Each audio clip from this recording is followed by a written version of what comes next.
As consumers, when we get to the store, we tend to be focused on products and their price. Rarely do consumers think about where the item came from, and even if they do, they tend to think simply about the point of origin and the final destination.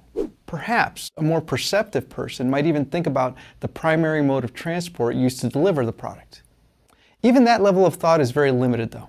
It would be like saying a person from New York got to Tempe, Arizona by airplane. Technically, the airplane was the primary mode of transportation, but did that person walk out their front door and jump into an airplane that then arrived outside this building?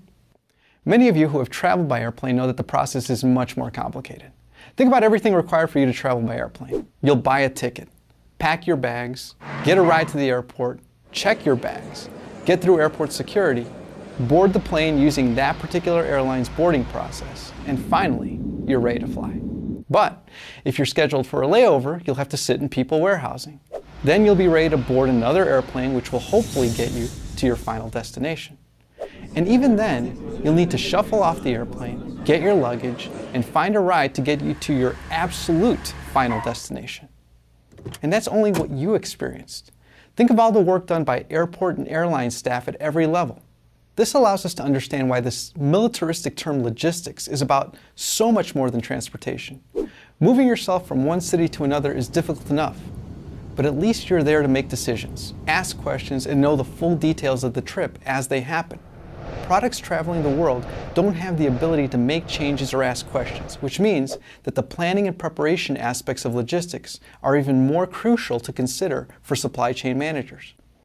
Logistics executives must make decisions related to packaging, containerization, documentation, insurance, storage, and importing and exporting regulations.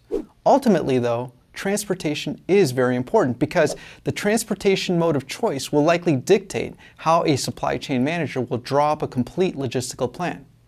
Still, the world is so big and each item is so different that even for experienced executives, logistics can be intimidating. So daunting is logistics that an industry of cargo travel agents called freight forwarders are available to guide you through all the complex details. No matter what the industry or destination, it's likely you can find a specialist that will carefully plan the delivery of your cargo. Through supply chain management, we learned that every product or service has its own story. Think of the thousands of logistics stories that can be told through your grocery store. Think about every article of clothing you own and what they encountered in getting into your closet. Think about not just the origin of your car, but the origin of every part that went into your car.